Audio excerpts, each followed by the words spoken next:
The sea remembers.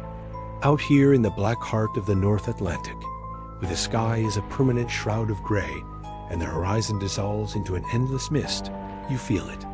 The waves are not just water. They are liquid mountains, rising and falling with the slow, deep breath of something ancient. Our ship, the Irica, was days from any shore, a lonely speck of wood and sail in an immensity that didn't care for our existence. The cold was a physical thing, a constant razor-sharp spray that cut at your skin and settled deep in your bones. The air smelled of salt, wet rot, and something else. Something deeper, like a grave freshly opened. For 2 days, a strange calm had settled. The ocean, usually a churning fury, became a sheet of dark glass. The silence was unnatural, heavy, broken only by the creak of our mast and the uneasy murmurs of the crew. Then we saw it, land, or what we thought was land. A dark, humped shape on the horizon, not marked on any chart.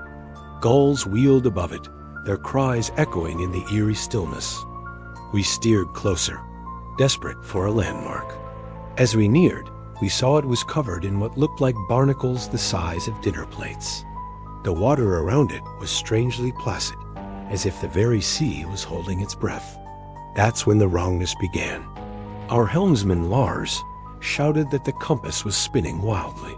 The island seemed to pulse, a slow, rhythmic rise and fall, almost imperceptible. A low thrumming vibrated through the hull, a sound felt more in your teeth than heard with your ears. The water level around the dark mass began to drop, draining away into the depths as if a colossal plug had been pulled. The gulls scattered, screaming. The silence was replaced by the groaning of our ship's timbers, being pulled by an unseen current toward the anomaly. Then, the first tentacle broke the surface. It wasn't a limb. It was a pillar of flesh, thicker than our mainmast, slick with brine and ridged with muscle. It rose from the depths without a splash, a silent, terrible serpent of the abyss. Then another, and another, ringing the ship. Giant suckers, each lined with what looked like hooked teeth, opened and closed like hungry mouths. Panic erupted. Men screamed, prayed, or stood frozen, their minds refusing to process the scale of what was happening. We were not near an island. We were on top of a living creature so vast it defied reason. The attack was brutally swift. A tentacle slammed down on the deck, shattering wood and men alike. The sound of snapping bone was lost in the splintering roar. Another appendage wrapped around the foremast and squeezed. The mast, a titan of solid oak, cracked like a twig and came crashing down, crushing anyone beneath it. Men were snatched from the deck, their screams choked off as they were dragged into the churning, black water. I saw our captain, a man who'd faced down 100 storms, simply stare, his face a mask of utter, soul-shattering terror, before a limb coiled around his waist and pulled him under. The sea around us became a vortex, a whirlpool dragging us into the creature's maw. Our ship was being torn apart, plank by plank. The hull groaned, a death rattle of 1,000 splitting fibers. 2 immense glowing orbs surfaced nearby eyes, each larger than a longboat, shining with cold, ancient intelligence.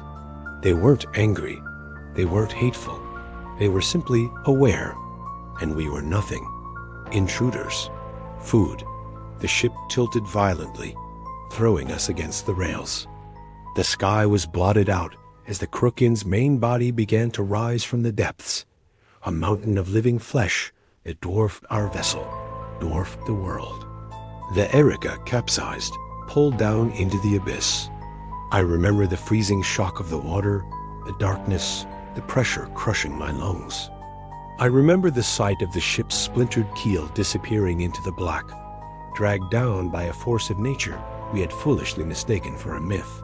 I am writing this now in a found logbook, adrift on a piece of shattered decking. I am the only one left. Corpses float around me, pale and broken in the gray light. The sea is calm again. But I know it's not empty. The legends were not stories. They were warnings. And down here, in the cold and the dark, something vast and terrible is still waiting.